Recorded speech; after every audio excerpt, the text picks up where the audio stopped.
नमस्कार दर्शक बंधु जय जगन्नाथ कथा ओडिशार न्यूज चैनल को पुणी थे आपको स्वागत। तो दर्शक बंधु आज भिडियो आपण मैंने +2 रिजल्ट हिट वेब अलर्ट एवं इंधन को नहीं समस्या सबु प्रकार अपडेट आप गोटे भिडियो पाई पारे। तो दर्शक बंधु चलतु भिडियोटी को स्टार्ट करवा।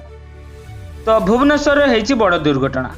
आज प्रथम बड़ खबरटी हूँ चंदगा अंचल एक एसयूवी ट्रक मध्य भयंकर धक्का होता। यह दुर्घटना 2 जन इंजीनियरिंग छात्र मृत्यु होता बेले अन्य किसी युवक गुरुतर आहत होती। पुलिस घटनास्थल में पहुंची तदंत आरंभ करिछि।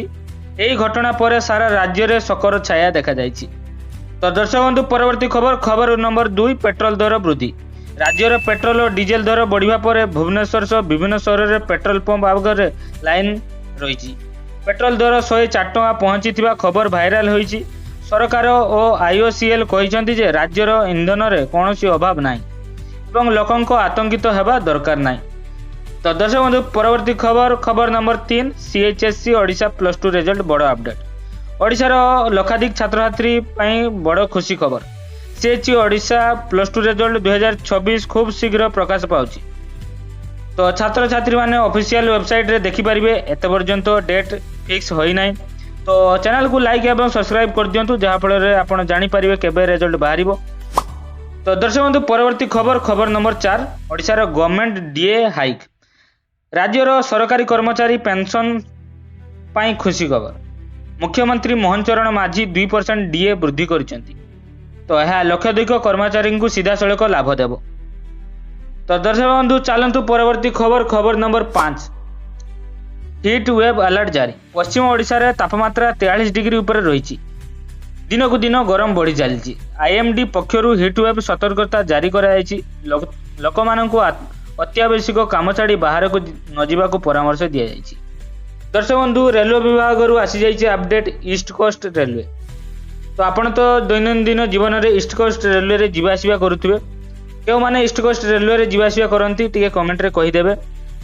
तो संबलपुर बलांगीर रूट रे ब्रिज काम पाई ईस्ट कोस्ट रेलवे 3टी ट्रेन बातिल होईछि। तो यात्री माने जीवा आगु ट्रेन चेक कर दियंतु। तो दर्शक बंधु चलंतु परवर्ती खबर पर नजर पकाइबा। खबर नंबर 7 निर्वाचन तालिका संशोधन। इलेक्शन कमिशन ओडिशा भोटर तालिका संशोधन पाई स्पेशल सामारी रिविजन तारीख घोषणा करिछि। नुआ भोटर माने एबे नाम जोड़ी पारिबे। तो दर्शक बंधु आपण माने जदि 18 वर्ष हेई सारिछि आपण मानकर ताहले आपण माने आराम से जाइकी कंप्यूटर सेंटर रे किंबा जनसेवा केंद्र रे नाम दियंतु और जोड़ी हुंतु एवं गोटिए भोट देई आपणकर सरकार चयन करंतु। तो दर्शक बंधु परवर्ती खबर नंबर 8 मो बस इंधन समस्या। तो दर्शक बंधु आजिकल इंधन समस्या देखा मिली। कौटी पेट्रोल पंप रे लंबा लाइन तो कौटी गाड़ी पाई पेट्रोल मिलू नाही। तो भुवनेश्वर मो बस चालक माने राति भरी पेट्रोल पंप रे अपेक्षा करुवा वीडियो भाइराल होईछि। लोक माने यहा को नहीं सोशल मीडिया रे भारी चर्चा करुचंती। तो दर्शक बंधु परवर्ती खबर नंबर 9 भारतर बड़ मिसाइल परीक्षा। ओडिशा समुद्र तट रे डीआरडीओ द्वारा न्यूक्लियर क्षमता संपन्न होईछि। सीबीएम मिसाइल रो सफल परीक्षा करा जायछि। यह भारतर सुरक्षा क्षमता को आहुरी शक्तिशाली करिछि। तो दर्शक बंधु परवर्ती खबर नंबर 10 आईपीएल। तो दैनंदिन जीवन में आपण तो क्रिकेट रे आईपीएल देखुथिबे। तो आईपीएल रे आपणकर को टीम आपणकर फेवरेट कमेंट रे निहाती कहि देबे। तो आईपीएल 2026 पॉइंट टेबल भाइराल।